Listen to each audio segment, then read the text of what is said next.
Farewell, Motherland. The story of one gun that made the entire German army both hate and respect Russian soldiers. Friends, viewers, lovers of real, unparaded history. Before you start reading this enormous material, do me one big favor, right now. Subscribe to the channel and give it a like. Why? Because behind these seemingly ordinary lines about the war that you are about to see, lies a story of incredible courage, fear, hatred, and respect. A story about simple, iron and unbreakable people. I spent several weeks gathering facts, opinions, archival data, and turning a dried reference into an epic canvas. This is not just an article. This is a monument. A monument to those lads at the small guns who said farewell, Motherland, and did not retreat a single step. I promised you will learn things that standard documentaries will never tell you. And at the end of this journey I will have one more very important request for you. Stay with me.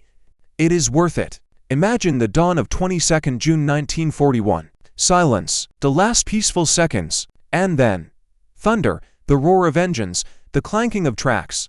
An avalanche of steel and fire that seemed it would sweep everything in its path.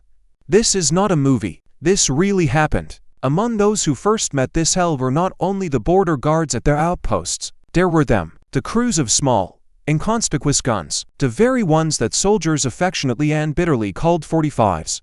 Picture them. 5 lads, cold gunmetal, a few crates of shells, and dozens, hundreds of German tanks rolling toward them. Almost no chance of survival, and they knew it. Among them circulated a terrible, bitter, honest joke.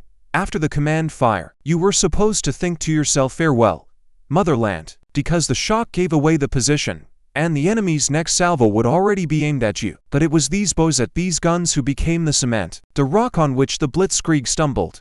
The Germans, those disciplined, technically equipped warriors, first with astonishment, then with rage, and finally with hidden respect, encountered the phenomenon of the 45. They hated it. They feared it. And in the end, they valued it. How did a simple gun become both a legend and a nightmare for one of the world's strongest armies? Let us find out. And this will be a long, detailed, and very emotional conversation. Part 1.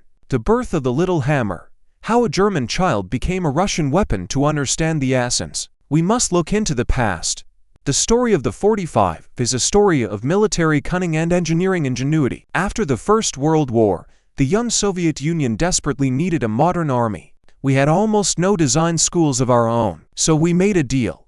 In strictest secrecy, the Soviet Union and Weimar Germany, which by the Treaty of Versailles was forbidden to have tanks or heavy artillery, began military cooperation. The Germans received testing grounds and secret factories for development. We received access to technology, and so, at the end of the 1920s, a German 37mm anti-tank gun from the firm Rheinmetall arrived in our country. Good, reliable, modern, but our engineers, watching world trends, understood that tank armor was growing. 37mm might soon not be enough, and the magic of adaptation began. Designer Mikhail Nikolaevich Lojanov and later an entire team took the German base and began to pump it up. What did they do? They increased the caliber to 45mm, strengthened the barrel, redesigned the carriage. The result was a gun that outwardly resembled its German ancestor, but was essentially new and much more powerful. A shell weighing almost 1.5 kilograms, 1 kilogram for 130 grams, left the barrel at 760 meters per second. At 500 meters, could penetrate 43 millimeters of armor.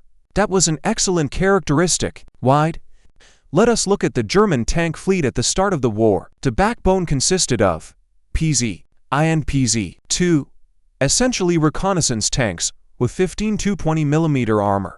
To the 45 they were like cardboard boxes, PZ-3 and early PZ-4. The core of the Panzerwaffe. Their frontal armor was around 30 to 50 millimeters. Here the 45 performed at full power, from 500 meters, confident kill, and if you let them come closer, to 300 or even 200 meters, the armor was pierced clean through. But the gun's real trump cards were not the numbers in the firing tables. There were two: weight and size. In combat position the gun weighed less than 1 ton, about 560 kilograms. 5 men could roll it across a field by hand. It could be pushed into a barn, onto a house attic, into bushes. You could quickly roll it forward, fire 1 or 2 shots, and roll it back before the enemy covered the position with return fire. It was the ideal guerrilla, defensive, chameleon gun. By 22nd June 1941 there were more than 16,000 of them in the troops. It was the most numerous anti-tank gun of the Red Army, and as the very first hours of the war showed, one of the most effective. Part 2. The Nightmare of 1941. The Weaving Loom and the Door Knocker. Now let us move to the battlefield. Summer and autumn of 1941. Retreats, encirclements, panic, chaos.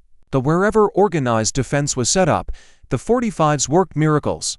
German tank crews in their reports and letters home left us the brightest portraits of this weapon. They gave the 45 two nicknames. The first, Weaving Loom German Webstool, wide, because of its incredible rate of fire. A well-trained crew could fire up to 15 rounds per minute. Imagine, from bushes, from a hillock, from a vegetable garden comes a rapid, staccato knocking, talk talk talk talk, as if a loom is working somewhere, and with every talk another tank bursts into flames or grinds to a halt. It was a hypnotic, terrifying sound. The second nickname, Door Knocker German Turklopfer, for the sharp, cracking, unmistakable sound of the shot. You could not confuse it with anything else. When infantry heard it, they dove for cover. Tank crews tensely scanned the terrain, trying to spot the tiny, perfectly camouflaged firing point. And the gunners camouflaged themselves masterfully. Here is a fascinating fact few people know. To hide the gun completely, they often removed its wheels. Yes, the gun was placed directly on the ground on its carriage. Its silhouette became so low that it was impossible to see in tall grass, among weeds, or against plowed earth. Only the slightly raised barrel could give it away, that was hidden under branches or sacking. A tank approaches to 200 meters, 150. A shot rings out, and a shell slams into the side or the turret side. The first shot was often decisive, but behind this tactic lay a terrible truth. By letting the tank come so close, the crew was practically signing its own death warrant. Yes, the first tank is knocked out, but now they have been spotted. Now every gun opens up on the position, other tanks, mortars, machine guns. The chance of getting away alive was minuscule, yet they stowed. This is what shocked the Germans most of all. In their reports they wrote again and again, Russian gunners fire to the last shell and the last man. Anti-tank guns do not abandon their positions even when completely surrounded. The resistance has a fanatical character. This was not blind fanaticism. It was calculated, cold, terrible heroism. Knowing there was nowhere to retreat, Moscow was behind them. They bought time and space with their lives. Every knocked out or even immobilized vehicle was a roadblock, a slowing of the offensive tempo. Extra hours for reserves to arrive. They were a living and dying shield. This is where that famous phrase came from. Fire. And mentally. Farewell, motherland. It was not a joke of despair. It was the quintessence of understanding one's duty. They said goodbye so that others would not have to. Part 3. The economics of heroism. The 45 as a symbol of industrial war. Now let us look at the situation from another, macroscopic perspective. The economic one. War is not only valor. It is a gigantic, insatiable machine that grinds resources. And here the 45 was a real salvation for the USSR. Wide, simple. It was cheap and easy to produce. Production had been set up at many factories back in the 1930s. It required no scarce materials or ultra-complex machine tools. It was as simple as a hammer. And in the conditions of 1941 and 1942, when the country was losing factories, evacuating industry eastward and setting up production in open fields, this was critically important. While the Urals were gearing up to produce the legendary T-34s, while tank assembly lines were only getting into rhythm, 45s were being made by the thousand. They could be manufactured even at non-specialized plants. Compare the cost of one T-34 tank versus 50 45s, and the damage those 50 guns, distributed along the front, could inflict on the enemy was colossal. The Germans went the opposite way, toward technical complexity and higher cost. Their tanks were superior, with better optics, radios, crew comfort, but there were fewer of them, and every PZ-3 or PZ-4 knocked out by a 45 was an irreplaceable, expensive loss. This was a war of economies, where our simple, mass-produced tin proved an effective counter to their technical miracle. And here we come to the critical moment, The crisis of the 45. By the end of 1942 and the beginning of 1943, new monsters appeared on the battlefield. PZ, for with frontal armor increased to 80 mm, heavy Tigers with 100 mm in front, and then Panthers. For the classic shell of the 45, this was an impenetrable wall. It could only scratch the Tiger's forehead. Hard times came. Crews suffered monstrous losses trying to knock out these beasts, letting them come to suicidal distances of a few dozen meters to hit the side or tracks. But an engineering solution was found. In 1942, a sub-caliber round was developed for the gun. The principle was brilliant. Inside a light shell was a small diameter, an extremely dense and heavy tungsten carbide core. On firing, this core pierced the armor like a needle at enormous speed. Penetration at 500 meters jumped to 66 millimeters. This made it possible to fight the new force and, under favorable circumstances, hit Tigers in the side. For a short time the 45 became dangerous again, but such shells were scarce, tungsten was in short supply, and crews mostly had to rely on the old proven tactics: endurance, cunning, and courage. Part 4. The enemy's respect. The highest form of recognition now let us stand on the opponent's side. What did those against whom it fought think of the 45? The Germans were a practical people. They hated what caused them losses, but they respected what worked well, and the 45 earned their respect in full. First, reliability. German memoirs are full of mentions. The gun worked in mud, in 40-degree frost near Moscow, in the dust of summer roads. The mechanisms were simple and trouble-free. The crew could clean the breech or fix minor faults themselves without an armorer. In Russian winter and mud season this was priceless. Second, accuracy. The gun shot very tight groups.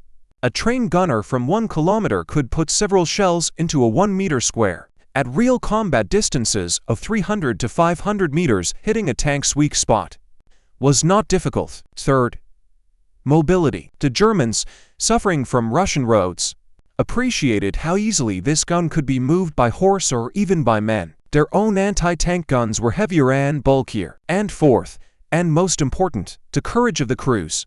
German officers raised in Prussian traditions of military honor could not fail to pay tribute to the tenacity of Russian gunners, to fight in an almost hopeless situation, knowing there was no chance of survival, yet still doing one's duty. This earned, if not admiration, then the deepest professional respect. The most eloquent fact: captured serviceable 45s were not sent for scrap. No, the Wehrmacht put them into service under their own designation.